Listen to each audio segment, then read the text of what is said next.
Jadi ketika kita di bulan Sya'ban, ketika Nabi Muhammad SAW di bulan Sya'ban itu dibanding hari-hari yang lain lebih banyak berpuasa di bulan Sya'ban. Karena apa? Bahkan pernah ada yang hadis yang lain Rasulullah mau berpuasa bulan Sya'ban itu berpuasa bulan Sya'ban itu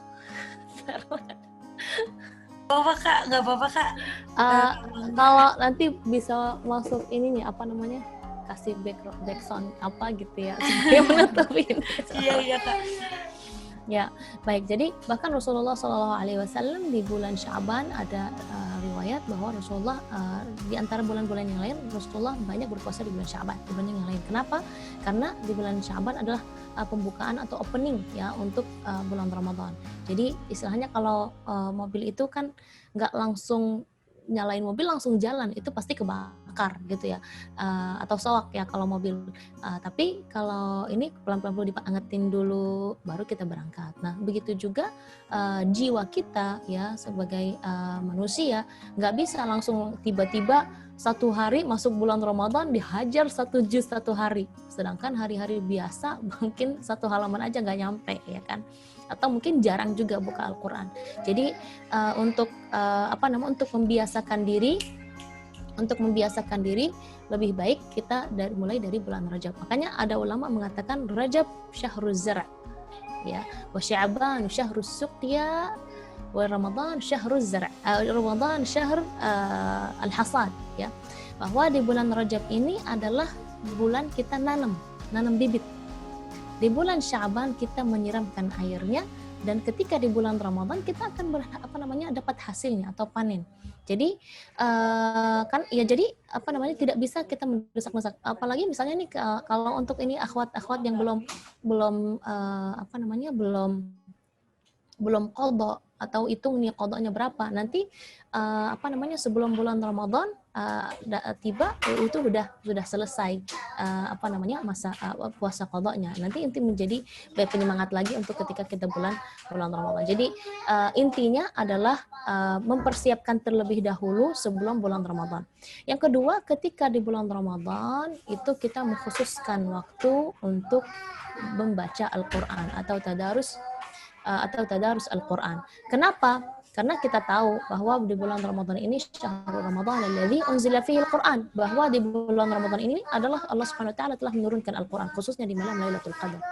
Dan ulama-ulama kita terlebih dahulu, Masya Allah, mereka semangat sekali untuk membaca Al-Quran di bulan Ramadan. Bahkan mereka yang sering di bulan-bulan lainnya misalnya memberi kajian, menasehati, menulis karya-karya, ketika di bulan Ramadan mereka stop aktivitas mereka khususkan waktu untuk membaca Al-Quran. Ya, membaca Al-Quran.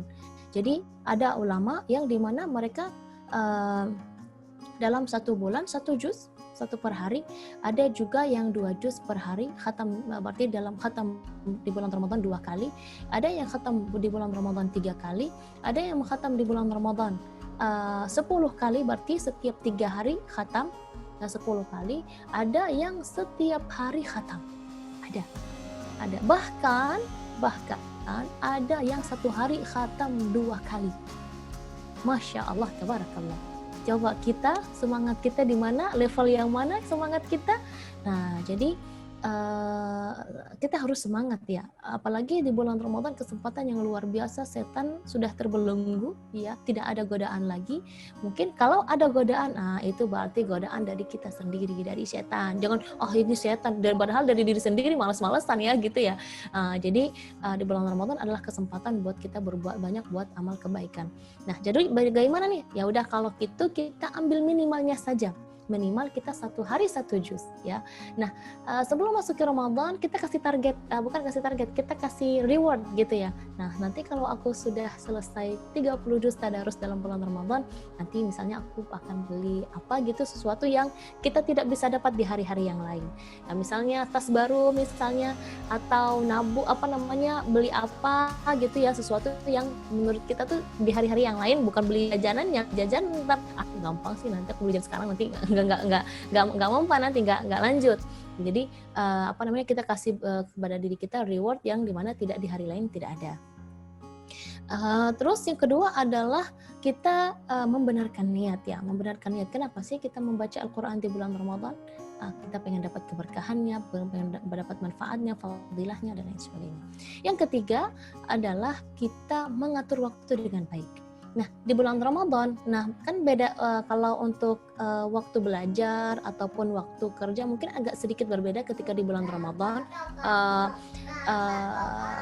Bagi yang yang sudah waktu yang sudah tetap, misalnya dari mulai belajar atau mulai sekolah atau mulai kuliah atau mulai kerja dari jam 8 sampai jam sekian. Nah, itu kita khususkan waktu. Kapan kira-kira waktu yang kita bisa bersama Al-Quran? Misalnya nih, tempo bacaan saya, misalnya standarnya dalam satu juz itu aku baca setengah jam, satu juz setengah jam. Nah kan beda-beda, mungkin ada ya kita yang lambat aja, yang standar bacaannya satu juz itu 1 jam. 1 jam. Itu gimana kita membaginya? Ya, bisa membaginya setiap setelah sholat, bisa ya kan, kita membagi 5 halaman, 5 halaman nanti misalnya kalau habis maghrib kan nggak mungkin ya, karena kita buru-buru mau sholat isya kan. Nah, jadi 5 halaman setelah zuhur, 5 halaman setelah asar, 5 halaman habis isya. Kita sudah selesai satu juz dalam satu hari. Nah, mungkin nanti ketika di pertengahan usahakan nambah misalnya 1 halaman 30 ya kan, takutnya 29 gitu ya. Jadi kita diselipin dikit gitu ya.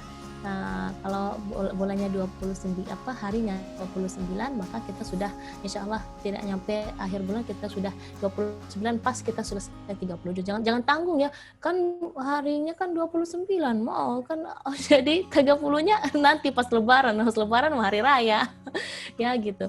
Jadi menurut saya seperti ini, kita membagi waktu dengan baik, insya Allah Allah akan memudahkan. Selama ada niat untuk membaca Al-Quran, saya yakin insya Allah Allah akan memudahkan ya. Semangat untuk membaca Al-Quran di bulan Ramadan. Rabbani, Rabbani, gak pakai lama, Rabbani, Rabbani, super praktis multifungsi.